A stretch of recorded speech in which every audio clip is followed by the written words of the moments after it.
Hari ini saya ingin share sedikit bagian dari modul 1.4 yang berjudul budaya positif.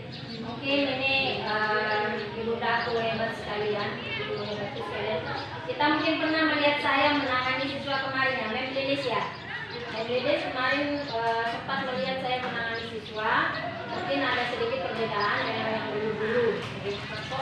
Kok begitu ada cara memberi pertanyaannya kayak buat kemarin juga ya. Kemarin jadi itu yang disebut nanti dengan restitusi atau sebenarnya restitusi. Nanti akan saya share kepada ibu guru sekalian apa yang dimaksud dengan segitiga restitusi. Oke, sekarang ini kita masuk dulu. Kemarin juga sempat ya. Saya ingin mendapat sedikit tanggapan dari ibu sekalian. Menurut kita, hukuman itu dapat mendisiplinkan anak atau bagaimana? Ya. Menurut kita? Ya. Bude? Ya. Ya. Bu Enda? Ya. Umrah? Ada yang? Ada juga yang tidak. Tergantung mungkin dari kondisi hukuman seperti apa. Kemudian yang kedua, pemberian hukuman dengan hal positif seperti membaca, ya, atau membersihkan halaman sekolah dapat meningkatkan disiplin anak. Iya, saya setuju nih.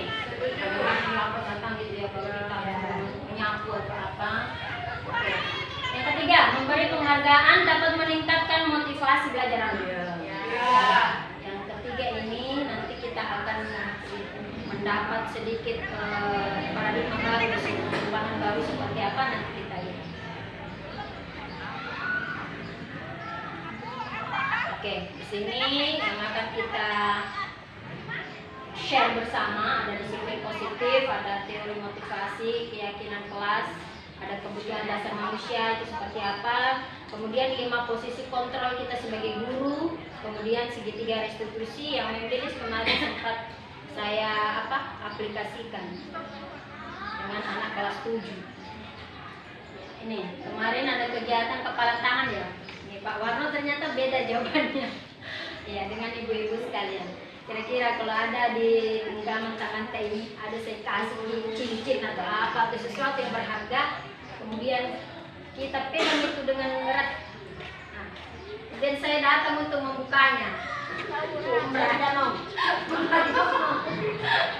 Bu Selwi, dan kebutuhannya. Oke, tergantung cara saya membuka dan kenapa saya mau membuka. Oke, lumayan. Pertahankan perpalan karena itu kan sesuatu yang berharga sekali, bisa prinsip kita, bisa apa kita. Makin juga lagi. Iya dia. Kemudian ini ibu-ibu sekalian, ini ada namanya paradigma teori kontrol atau ilusi kontrol. Di sini ya ada ilusi guru mengontrol murid, ada ilusi bahwa kritik dan membuat orang merasa bersalah itu dapat menguatkan karakter. Ini yang biasa kita lakukan ini. Karena ketika ada anak dalam posisi yang melakukan satu kekeliruan, kemudian kita membuatnya merasa bersalah atas kekeliruan itu. Apakah itu bisa menguatkan karakternya atau bagaimana ya? Kemudian ada ilusi bahwa semua penguatan positif yang kita berikan, penguatan positif itu masuk ke nasihat-nasihat positif kita berikan kepada siswa, apakah itu bermanfaat dan efektif. Kemudian ada ilusi bahwa orang dewasa memiliki hak untuk memaksa. Kadang kita merasa dewasa, ayo menyapu, ayo ya, itu yang dimaksud dengan memiliki hak untuk memaksa. Dan ada apa perbedaan stimulus kontrol dan stimulus respon dan stimulus kontrol. Ketika itu bermakna stimulus respon, berarti kita mencoba mengubah orang agar berpandangan sama dengan kita. Ya, kalau sesuatu yang saya anggap benar, maka peserta didik juga harus menganggap itu sebuah kebenaran. Itu yang dimaksud dengan stimulus respon, dan ada beberapa ini, ada orang lain bisa mengontrol saya. Kemudian kita rubah atau kita lihat teori kontrolnya, hanya Anda yang bisa mengontrol diri Anda. Di sini ya, CGP kita semua guru diharapkan bisa bisa menerima, membuka sebuah menerima sebuah paradigma baru, membuka diri untuk bisa merubah yang semula kita anggap sebagai prinsip kita, namun mungkin hal itu sudah tidak sesuai dengan zamannya peserta didik kita yang sekarang. Itu yang dimaksud tadi dengan kepala tangan benda. Kemudian ada disiplin positif, karena kemarin sempat saya mengadakan segitiga restitusi itu dengan memberikan alternatif peserta didik untuk membuat apa kira-kira yang menjadi keyakinan Anda.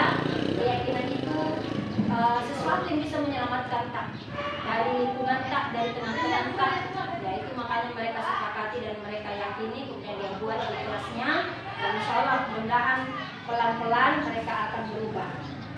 Jadi tidak perlu lagi menggunakan hukuman atau konsekuensi yang terlalu berat.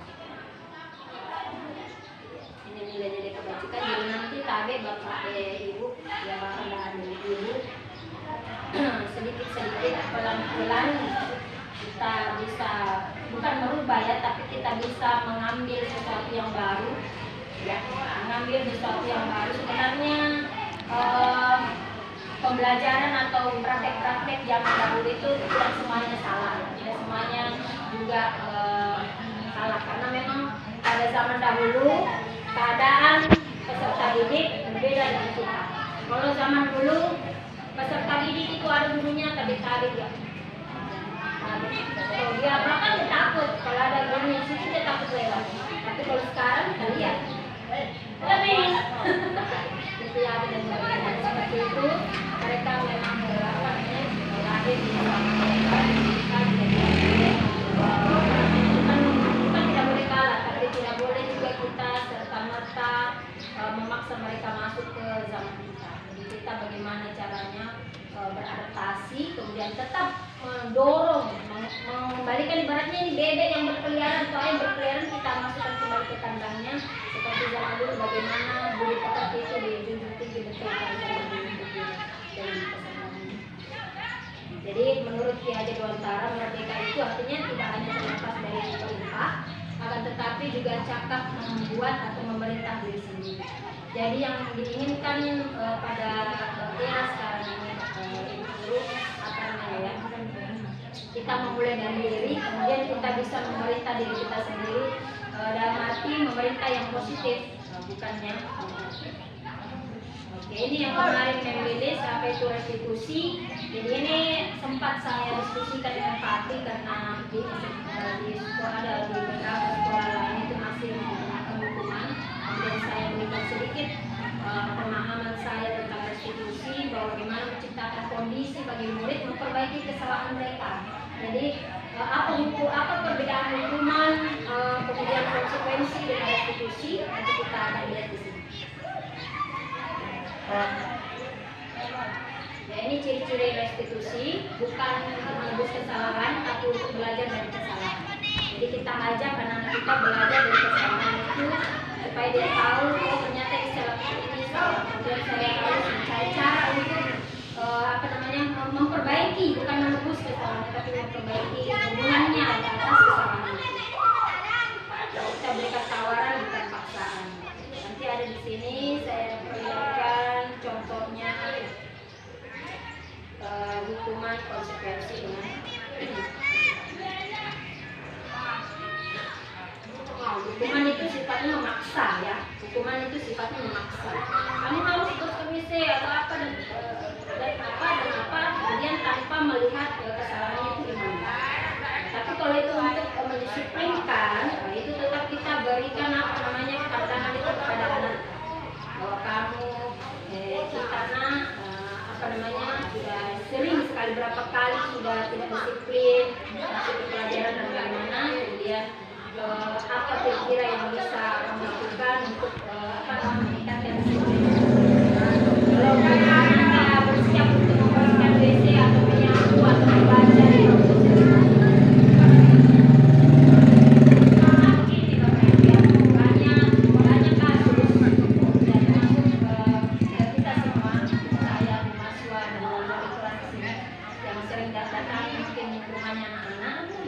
langsung keadaan mereka. Ternyata ya tidak sampai hati juga kita mengatakan kenapa dia sampai terlambat buat sekolah kadang-kadang ya memang tidak ada kendaraannya, atau kendaraan di rumah cuma satu dipakai gantian seperti itu, atau orang tua yang memang tidak terlalu apa ya, tidak terlalu memperhatikan.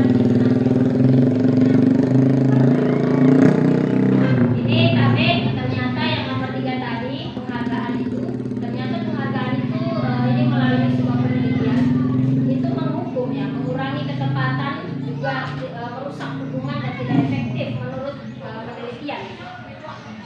Kalau menurut kita bagaimana? Ini penghargaan dengan apresiasi, bedanya apa? Kalau saya pribadi sering aja apresiasi, komen atau pulpen, penghargaan.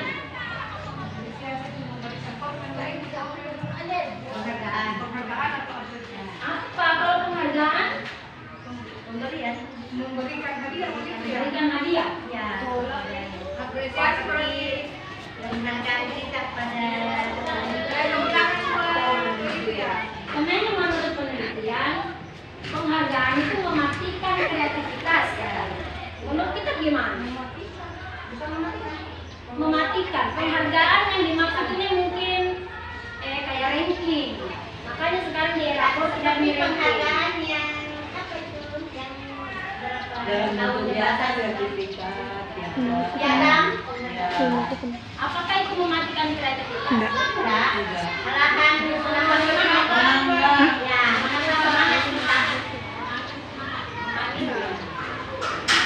Itu yang akan saya bawa nanti ke ruang CDP saya. Jadi mohon maaf saya harus dokumentasikan agar nanti bisa saya langsung masuk ke ruang kolaborasi saya. Ya, kalau menurut saya pribadi juga itu apresiasi itu penting. Yang namanya anak-anak mereka senang diberikan semangat, ya senang diberi hadiah. Ya, saya senang.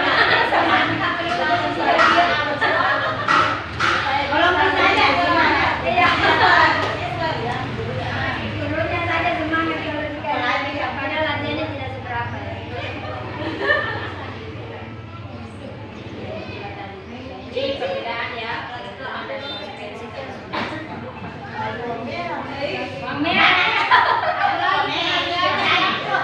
Iya, apalagi berupa amplop.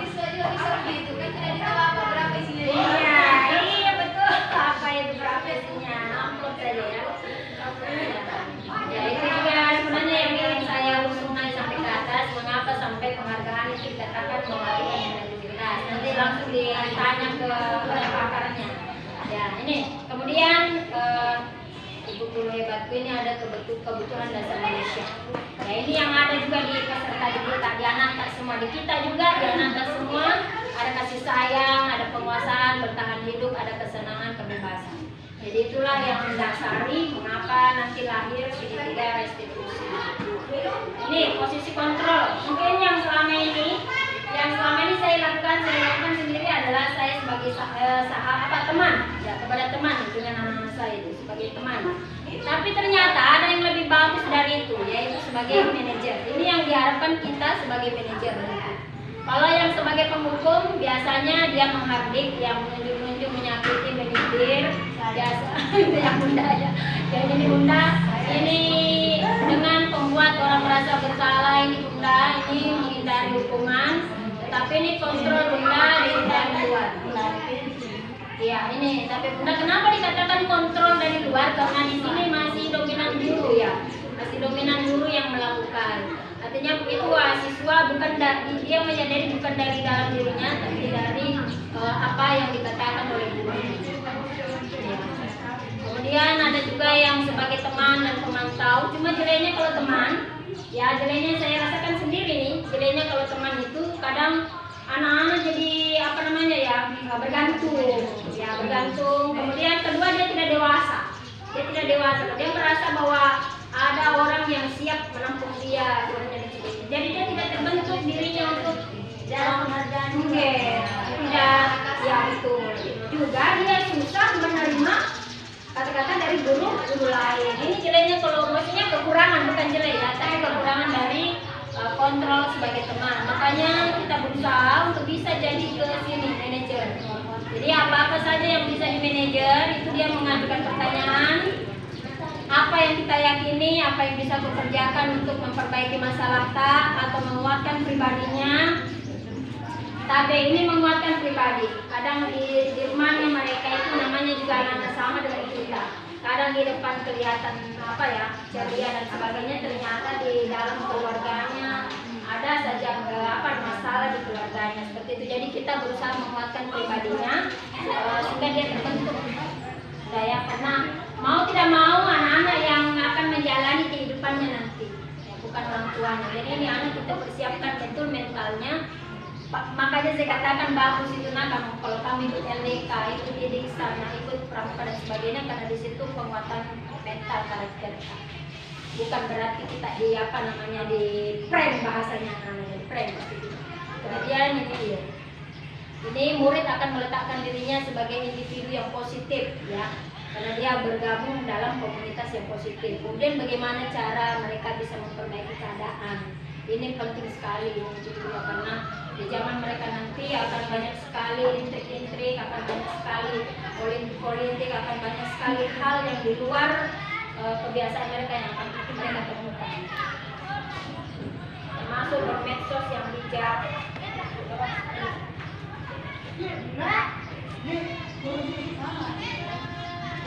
Oke, sekarang saya kenalkan dengan segitiga restitusi. Ini namanya segitiga restitusi, ada menstabilkan identitas, ya, menstabilkan identitas yang kemarin finish. Makanya saya selalu bilang kemarin, anakku sayang, setiap orang pasti pernah melakukan kesalahan. Kemarin ini kasusnya itu saya kemarin mereka mengeluarkan kata-kata yang tidak enak atau tidak pantas atau menyakiti hati dari temannya, gara-gara temannya tidak datang untuk datang latihan menari, padahal alasannya cuma satu, motor di rumah. Kalau latihan menari sore itu motor sore dipakai bapaknya mengojek, jadi tidak bisa dia bawakan. Itu yang mereka begitulah namanya ada di medsos, termasuk yang kelas 9. Kelas 9 kemarin itu termasuk ini. Jadi kamu bukan satu-satunya. Ini cara menstabilkan identitas mereka. Kemudian ada lagi menanyakan keyakinan mereka. Ya, nilai-nilai apa? Yang ini dulu ya, validasi kebutuhannya. Kamu tentu punya alasan kenapa melakukan itu. Jadi apa ya? Ibu-ibu, anak-anak dibiasakan mengatakan apa alasan mereka melakukan itu. Biasakan mengorek. Ya, supaya mereka terbiasa juga ngomong, terbiasa juga meredasikan apa yang ada di pikirannya. Itu penting, karena kadang tujuan mereka baik tapi caranya salah. Sama juga kita orang tua, kadang kita tujuan tak baik kepada anak-anak, tapi mungkin saat itu kita sedang emosi atau saat itu sedang lelah, makanya kita keceplosan atau bagaimana sehingga cara kita yang tidak bisa diterima anak menganggap kita negatif. Kayak gitu. Jadi untuk validasi kebutuhan ini penting. Adakah bisa juga kita tanyakan, adakah cara yang lebih efektif untuk mendapatkan apa yang kamu butuhkan? Kayak kemarin dia mau Desma datang datang juga bergabung di latihan. Adakah cara lain, misalnya keluar main kah, atau pas pulang sekolah dan sebagainya. Kemudian ada menanyakan keyakinan. Ini kemarin yang saya berikan di kelas 1. Bu Enda tadi lihat ya, sudah jadi. Mereka sudah buat nilai-nilai yang mereka sepakati, tinggal ditempel di dinding. Kemudian kamu ingin menjadi orang seperti apa? Jadi mudah-mudahan dengan cara begitu kita bisa mendewasakan pemikiran. Jadi itu yang kemarin. Ini sempat saya berdebat dengan Pati ya dengan ini, tapi sampai beliau memberikan saya sebuah video yang orang pembelajaran zaman dulu yang disuruh kerja bawahnya ya saya menerima juga ya. Tapi saya selalu sampaikan, Mas, sekarang zaman berubah, anak-anak yang kita hadapi adalah anak-anak digital, anak-anak yang tidak mau tahu masalah yang dulu. Kadang anak-anak sekarang tidak mau tahu, walaupun kita selalu menyampaikan dulu ini begini. Tapi mereka hidup di zamannya dan kita harus mencoba merawat dan menuntun kodrat mereka di zamannya ini. Oke. Ya. Tabek, Bunda aku sayang, tolong kita tulis sedikit saja setelah pemaparan saya ini, kira-kira dari yang sudah kita lakukan selama ini. Udah sudah 20 tahun umrah sudah selesai sama-sama kedua mahasiswa dari Buenta. Menulis sudah berapa sekolah. Kira-kira hal baru apa yang mengubah paradigma Bunda Agus sayang hari ini? Setelah pemaparan saya tadi, sedikit saya tulis. Boleh? Atau mau diucapkan atau ditulis? Saja nanti. Jadi boleh sekarang saja disebutkan. Bude. Nah kalau bisa di bawahnya ini. Bu Zerli kira-kira ada yang baru Bu Zerli? Jelas ada kan? Oh iya. Iya sekolah kita sudah sekolah. Umrah Pembelajarannya. Dulu dengan sekarang, dulu menggunakan apa sekarang sudah menggunakan digital dalam menangani siswa. Tadi karena kita ini Nah, dulu kan tidak ada internet ya. Dulu tidak menggunakan digital, sekarang